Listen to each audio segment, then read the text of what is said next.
For decades, Israel and the United States have engaged Iran in a shadow war across the Middle East, using the whole region as their massive geopolitical chessboard in their attempts to outmaneuver each other. But throughout all this time, until very recently, both sides maintained a taboo against attacking each other's territory directly, choosing to strike each other indirectly from the shadows through proxies and espionage instead. Iran maintained attacks and pressure on Israel through their proxies like Hezbollah, Hamas, and the Houthis, while Israel carried out a campaign of covert sabotage within Iran using a dense network of informants and spies. This was the way the Cold War between both sides was fought for decades, until the long taboo on directly attacking each other's territory was suddenly broken in 2024. In April of that year, after Israel bombed the Iranian consulate in Syria's capital and killed several senior Iranian officials there, Iran retaliated by firing over 150 ballistic and cruise missiles directly at Israeli territory, marking the first time that Iran directly attacked Israeli territory itself. Almost all of the missiles were shot down, and then Israel retaliated by launching limited airstrikes directly on Iranian territory for the first time as well. Later in October of 2024, with the taboo already broken and following Israel's assassination of Hamas's political leader on Iranian soil, Iran attacked Israel's territory directly for a second, even larger time using around 200 missiles, causing only minor damage again. Both of these incidents of direct attacks between them were merely preludes for what was coming in June of 2025 last month, however, when Israel and Iran absolutely shattered the long-running taboo on attacking each other's territories directly. On the 12th of June, the UN's nuclear watchdog agency, the International Atomic Energy Agency, or the IAEA, declared for the first time that Iran was in breach of its nuclear non-proliferation commitments. The very next day, the Israelis launched a massive surprise attack directly against Iranian territory, involving overwhelming airstrikes along with commando and Mossad operatives who were hidden deep within Iran itself on the ground.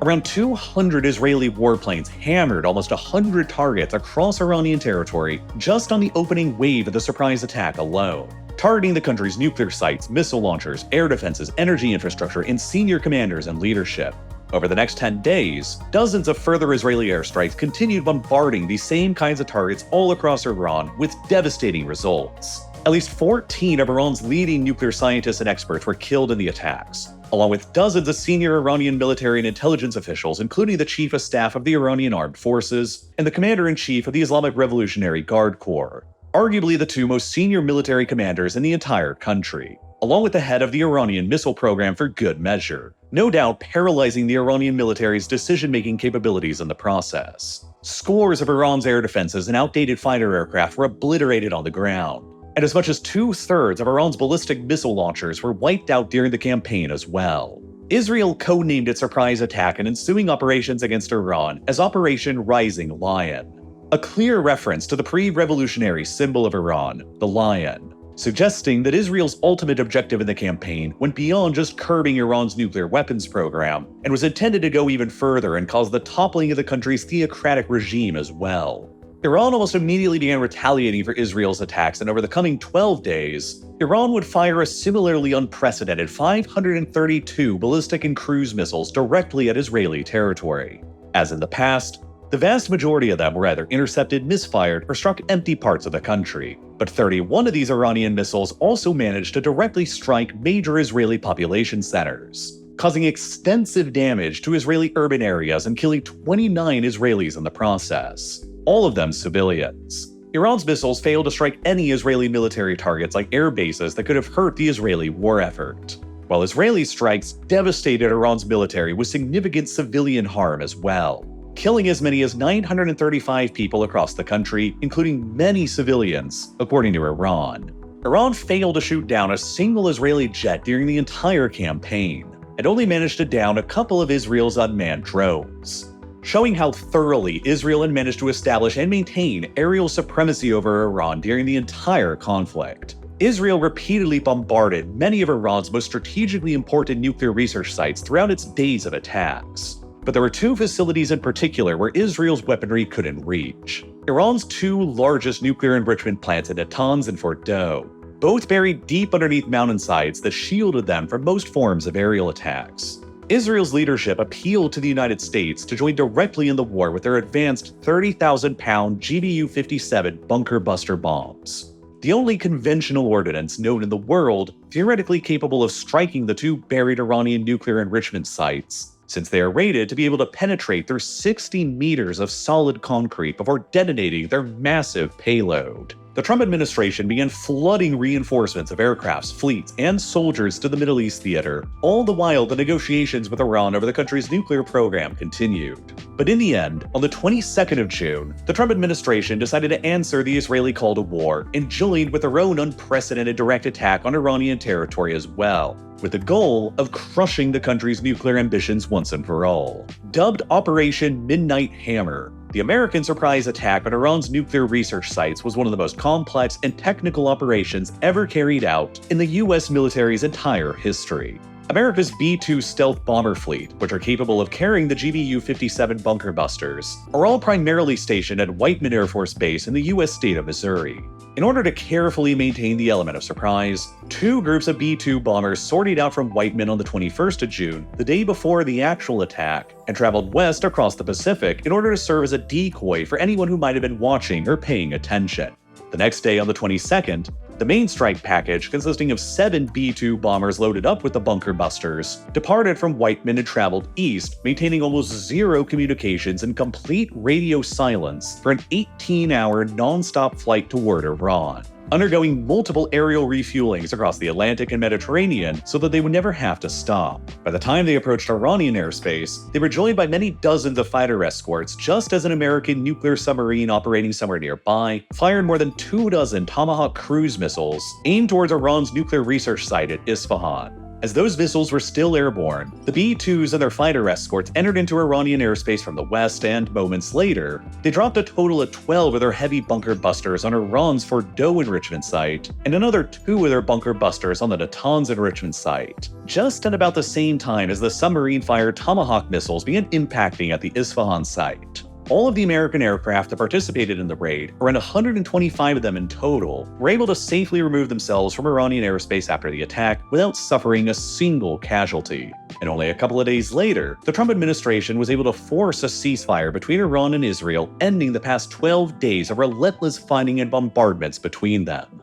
No doubt, somewhat disappointing the Israeli government that was likely hoping for even heavier American attacks that would have toppled the entire Iranian government. And ever since, there's been an enormous amount of debate and controversy over how much damage the American attacks actually did to the Iranian nuclear weapons program, and by extension, how quickly the Iranians might be able to reconstitute their program. Iran's nuclear program was well distributed across several different sites around the country in order to make it harder for enemies to disrupt and attack it. And Iran is a huge country, coming in at about the same size as the entire southwestern corner of the US mainland. Assembling a nuclear weapon is an extremely complex process and requires multiple different steps, each of which have been affected differently by the 12 days of Israeli and American airstrikes. The first step is simply mining the raw uranium ore that's required for a bomb. There are 2 active uranium mines within Iran, with the largest being the Saghand mine in the central east of Iran.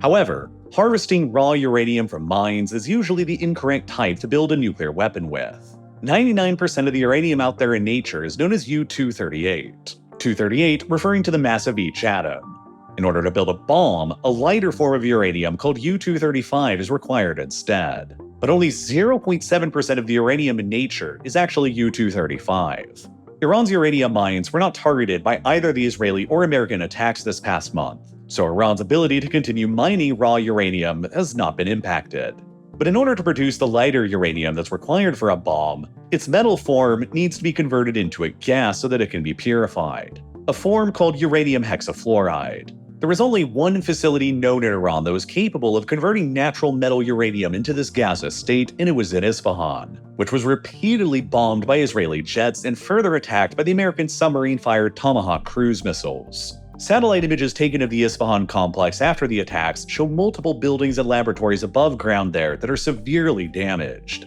which has most likely crippled Iran's capability to convert uranium into gas for now, establishing the first of several major bottlenecks that now exist in the country's nuclear weapons program that will probably take years to repair. After the metal has been converted into gas, the next and most challenging step in the weapon building process is to enrich the gas, which is done so by putting the gas into enormous arrays of advanced high-speed centrifuges that rapidly spin the uranium hexafluoride gas. During this step, the heavier U-238 generally moves to the outside of the centrifuge, making the gas in the center of the centrifuge steadily richer in the lighter U-235. Once this process is repeated in the centrifuges multiple times over, the concentration of U-235 in the gas can be raised up to as high as 90%, which is the purity threshold considered to be weapons-grade uranium. The two largest known enrichment sites that Iran possessed were at Natanz and Fordow, both of them built deep underground beneath two different mountains with vast halls of centrifuges beneath them, each containing more than 18,000 centrifuges apiece,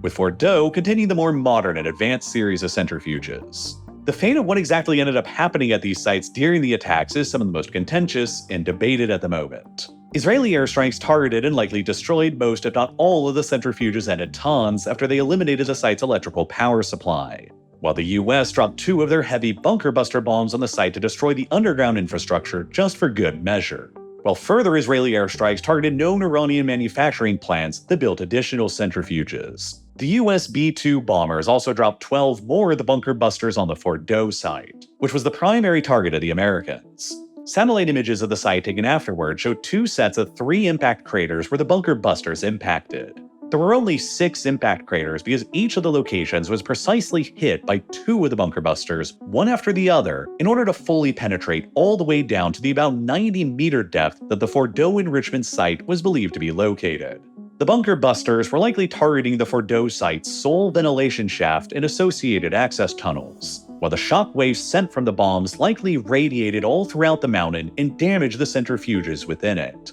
which are very sensitive to external vibrations while they're in use, and they're exceptionally difficult to turn off without causing any unwanted damage. Donald Trump himself has repeatedly claimed that the Fordow site was completely obliterated by the attack, while the IAEA has also said that the centrifuges at Fordow have appeared to be no longer in operation. But there has been a degree of uncertainty as to exactly how much damage the bunker busters caused to the Fordow enrichment site. The day after the attack, a preliminary classified damage assessment report was leaked from the Defense Intelligence Agency, the Pentagon's military intelligence agency, which concluded that the strikes had only set Iran's nuclear program back by just a few months, rather than by a few years. It concluded that many of Iran's enrichment centrifuges had in fact remained intact, and that the country likely retained other secret enrichment facilities that still remained operational. The report further concluded that while the bunker busters likely damaged Fordow's electrical systems and collapsed its entrance tunnels, the main underground enrichment hull likely continued to remain intact.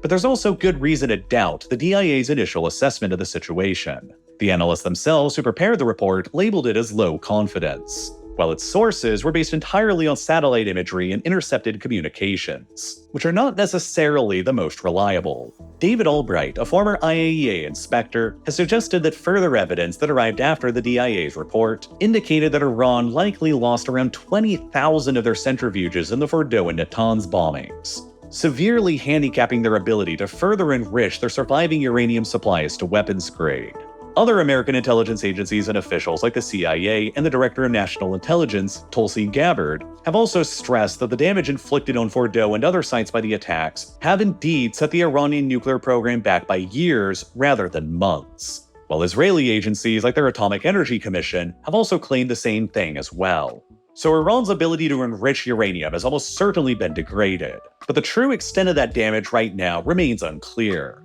There's also an even bigger problem, because even if the US attacks truly did obliterate the enrichment sites at Natanz and Fordow as they claim, it might not have been enough to have stopped their development of a bomb. Merely a week before the Israelis began carrying out their airstrikes across Iran, IAEA inspectors operating in the country estimated that the Iranians had around 400 kilograms, or about 900 pounds, worth of highly enriched uranium that was already concentrated to 60% purity, just within range of the 90% purity required for a bomb. James Acton, the co-director of the nuclear policy program at the Carnegie Endowment for International Peace, has since written that it would only take a single cascade of 174 centrifuges, a total time of between 10 and 20 days, to further enrich that supply of 60% enriched uranium into 90% enriched weapons-grade fuel. Had Iran ever taken the decision to have done that, that fuel would have been enough to have powered between 9 and 10 atomic bombs. Iran basically chose to pursue a strategy of enriching their uranium supply to just beneath the weapons-grade threshold in order to A, maintain a form of plausible deniability about what they were really doing, and B, give themselves the option of rapidly sprinting towards a bomb if they felt the situation was dire enough at any given time. However, as recently as just a few months before the Israeli and American attacks in March of 2025, Tulsi Gabbard, the Director of National Intelligence in the United States, testified in front of Congress that Iran had not yet taken the decision to enrich their uranium supply any further, and there were no signs at all that the Iranians were actively preparing to advance their nuclear program any further down the supply chain. Nonetheless, this supply of 400 kilograms worth of 60% enriched uranium is the single most valuable asset that the Iranian regime currently possesses. And extremely troublingly right now, nobody outside of the Iranian regime has any idea of where it actually is. The preliminary DIA assessment issued the day after the American bombing suggests that the Iranians likely moved that material to an unknown secret location early on in the conflict. Satellite images taken over the Fordow enrichment facility in the days leading up to the American attack show more than a dozen cargo trucks stationed outside of the facility's entrance, suggesting that Iran may have been moving the enriched uranium in some of the centrifuges from the site before it was actually attacked, which has been repeatedly denied by the Trump administration since. Other trucks were spotted by satellites at the Isfahan complex leading up to the American attack as well, where the Iranians were known to be storing a lot of that enriched uranium at. The IAEA had said just a week before the start of the Israeli airstrikes that the Iranians were storing a lot of the enriched uranium there in specialized casks that were small enough to fit in the trunks of only about 10 cars, implying that they could have easily been relocated to unknown locations from there and safeguarded. Ultimately, the UN's IAEA, America's DIA, and multiple European intelligence agencies currently believe that Iran relocated most, if not all, of its enriched uranium supplies before the attacks happened, while the Trump administration has insisted that it was all or mostly destroyed, but has so far not offered up any convincing evidence of that. If Iran ended up shielding enough of their centrifuges from the attacks in other discrete locations and maintained additional smaller covert enrichment facilities, it'd be theoretically possible for the regime to decide on sprinting towards a bomb and further enriching their surviving supply towards the 90% weapons-grade fuel they could potentially use to power between 9 and 10 atomic bombs. But even if they were able to do that, Iran might still face another critical bottleneck in the next step of the weapons building process anyway, which is actually converting the 90% weapons-grade enriched uranium gas back into its metal form again, a process known as metallization that is required to build a bomb's explosive core. Iran's sole known active metallization facility was at the sprawling Isfahan complex above ground that was relentlessly bombarded by Israeli airstrikes and the American Tomahawk missiles, which likely destroyed it enough that it'll take the Iranians years to rebuild it. Without this crucial capability, Iran will not be able to build a bomb even if it manages to rapidly enrich its surviving supplies of uranium gas to weapons grade. Although it has been pointed out that Iran has maintained other known metallization plants in the past that could potentially be restarted again, and it might have other secret metallization plants elsewhere where the work could be conducted away from prying eyes, though there is no publicly known intelligence that currently suggests that. Similarly and finally, even if Iran finishes the metallization process, it would still have to miniaturize further crucial components, like a detonator system, in order to properly fit it on a delivery system like a warhead on a missile. Iran may or may not have this capability right now. It's a little unclear and depends on what source you're looking at. But the Israelis did bomb and destroy multiple buildings at Iran's Sanjarian manufacturing plant, which was known to produce these kinds of miniaturized detonator systems, which also might complicate Iran's ability to finish this final step of a bomb's construction as well. Although, like its potentially secret hidden metallization and enrichment facilities, Iran could maintain other hidden detonator system plants as well. Basically, nobody really knows at this point the true extent of the damage that the Israeli and American attacks did to Iran's nuclear program.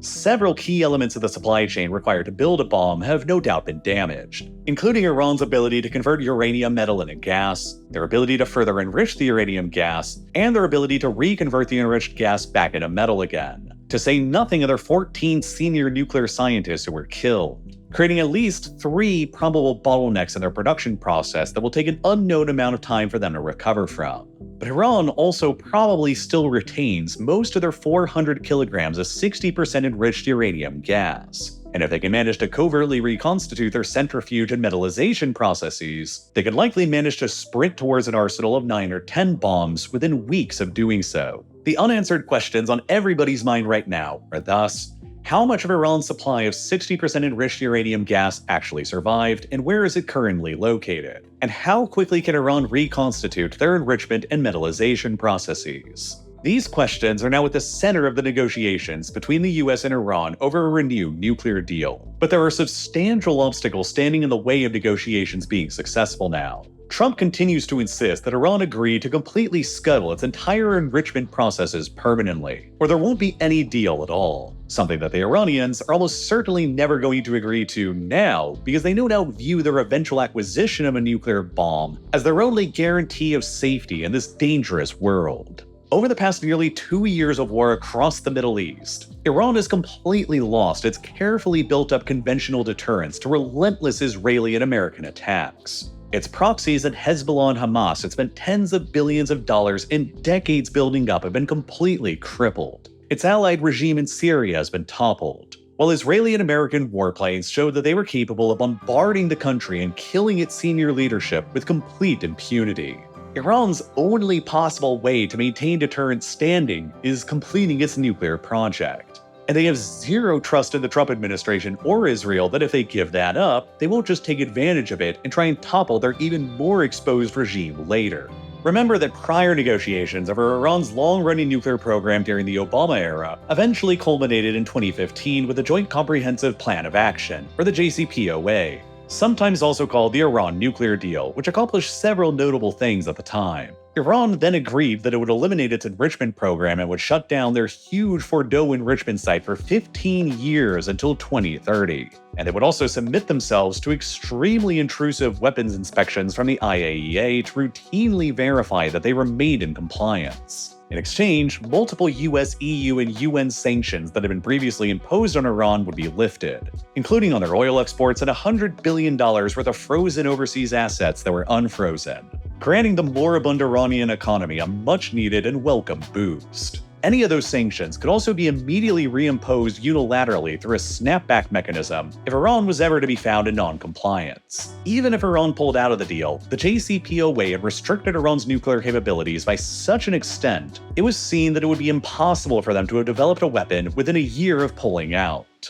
giving the world enough time to resort to military action if that ever happened. Nonetheless, there were several opponents to the deal in the West and a lot of substantial criticism. Some critics of the JCPOA blasted it as only a band-aid to the problem, only restricting Iran's nuclear program for 15 years and only delaying it until 2030 rather than decisively shutting it down for good. Israel and Netanyahu's government fiercely objected to the deal, claiming that it legitimized the Iranian nuclear program and claiming that Iran would either find ways to violate the agreement or would simply wait it out for 15 years and just restart it again later, kicking the Iranian nuclear can down the road for future leaders to figure out instead. The deal also didn't address or put any limits on Iran's ballistic missile program, and it freed up huge amounts of cash for Iran to begin piling into its various regional proxy forces like Hezbollah, the Houthis, and Hamas, which further inflamed tensions between Iran and the Gulf Arab states and led to countries like Saudi Arabia and the United Arab Emirates opposing the deal as well. While intended to last for 15 years, the JCPOA only ended up lasting for 3 years until 2018,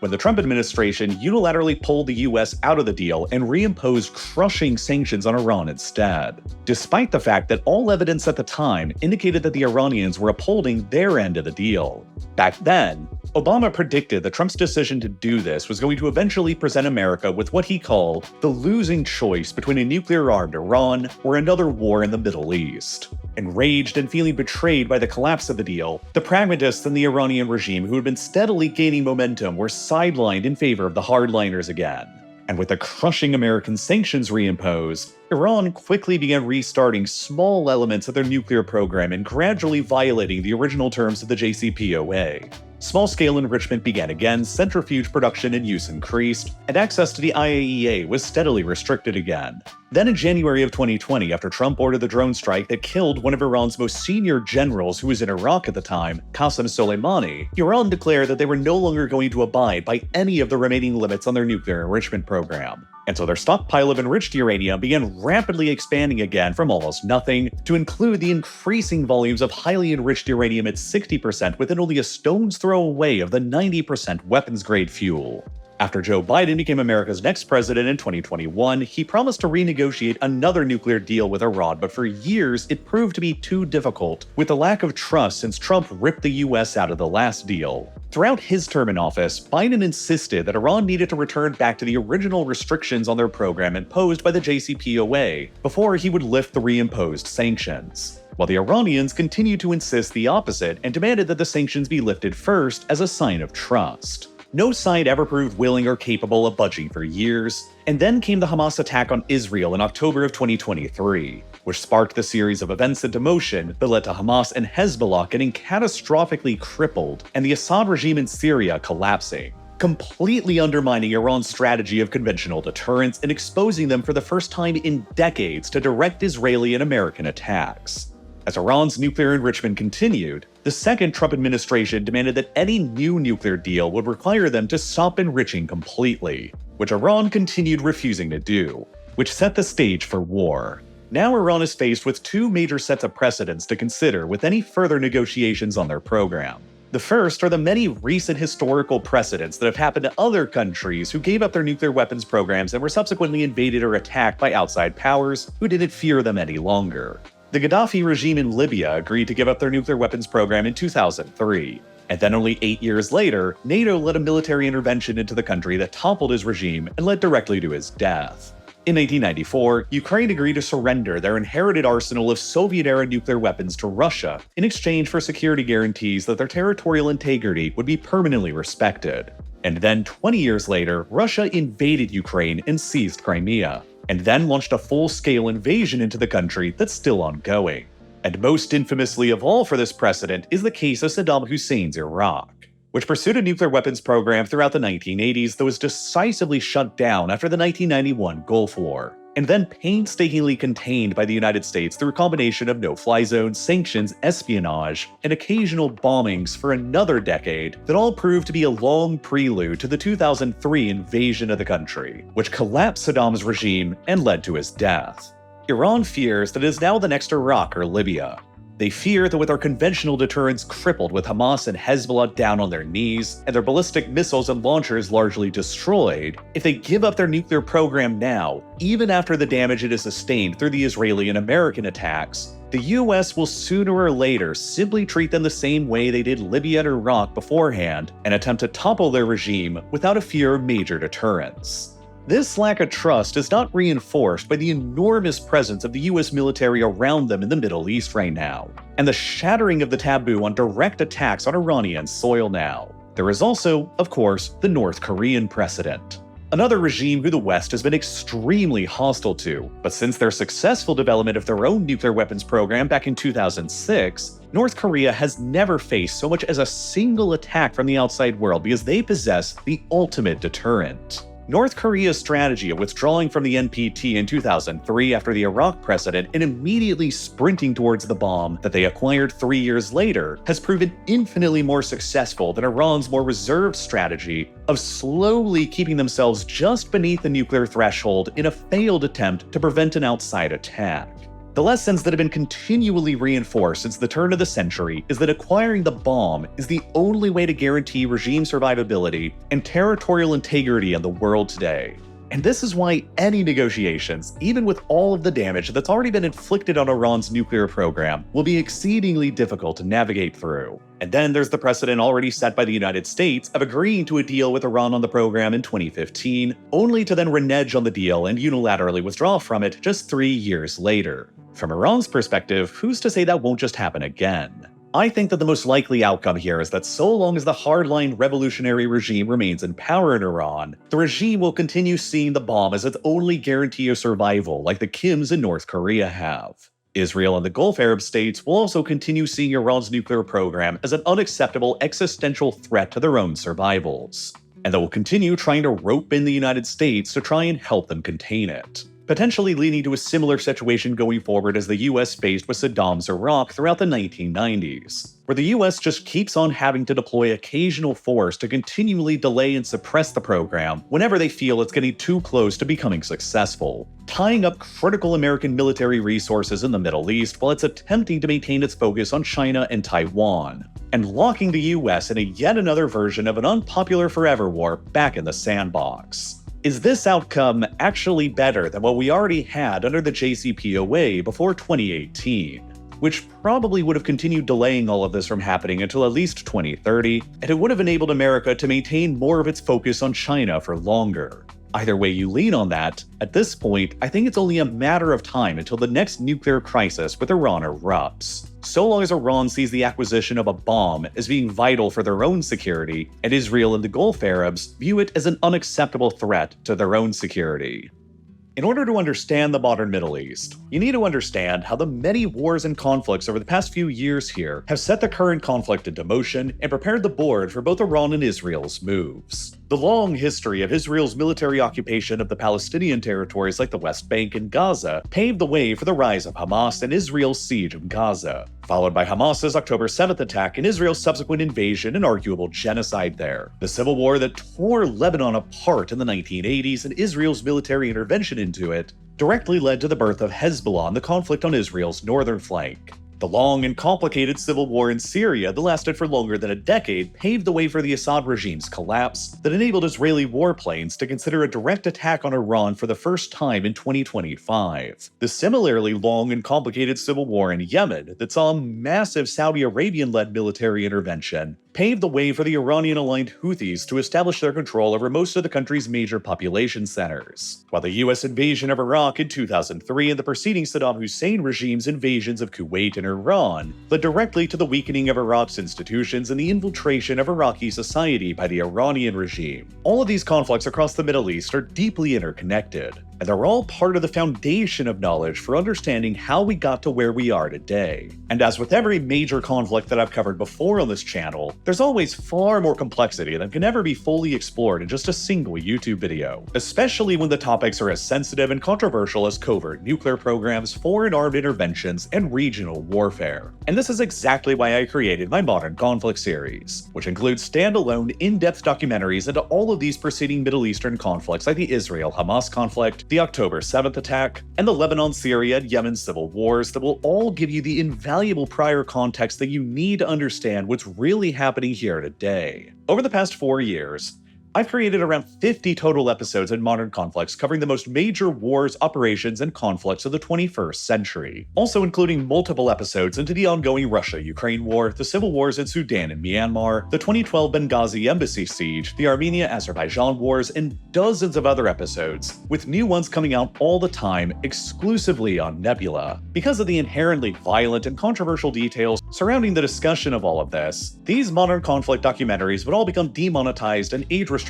if they were on YouTube, which means the YouTube's algorithm, which is based around showing you ads, would never be incentivized to actually show the videos to you or to promote them. I deal with very large numbers, and my more mild videos on YouTube getting demonetized and age-restricted as they are, and that's why I upload all of my episodes in Modern Conflicts exclusively to Nebula, and why signing up to Nebula is the absolute best thing that you can do to support me and my channel. And you'll also get access to way more content than just my exclusive Modern Conflict series there as well. Because the best part about Nebula is that it's jointly co-owned by myself and hundreds of other independent creators to make the projects that we're all actually deeply excited about, without any fear of being censored or demonetized like we are on YouTube. And that's why there's tons of other new unique content on Nebula that's coming out all the time too that you'll also love, like Bobby Broccoli's incredible new feature-length documentary called 17 Pages, Lindsay Ellis's now exclusive to Nebula documentaries, and the Wendover Productions team's hilarious Abolish Everything series, and so many others. I also know that there's a lot of streaming platforms out there right now, and you don't really want to get stuck with another monthly cost to keep track of. But I also know that if you watched this all the way through to the end, there is so much content on Nebula that you'll love as well, and so much more coming out with every new month that you could consider a lifetime membership to Nebula, for as long as we both last, and then you'll never have to worry about a recurring subscription or ads ever again. That's the best way possible to support what I'm doing here on Real Life Lore. But even if you'd rather not make that large of an upfront commitment, you can still help support me by signing up for a yearly or a monthly subscription to Nebula as well, which you can get for a fantastic deal with 40% off by scanning the QR code or clicking the button here on your screen right now, or by following the link that's down below in the description. Any of which will also get you access to everything on Nebula for the very low price of just $3 per month or $36 a year. I hope that you'll consider signing up, and as always, thank you so much for watching.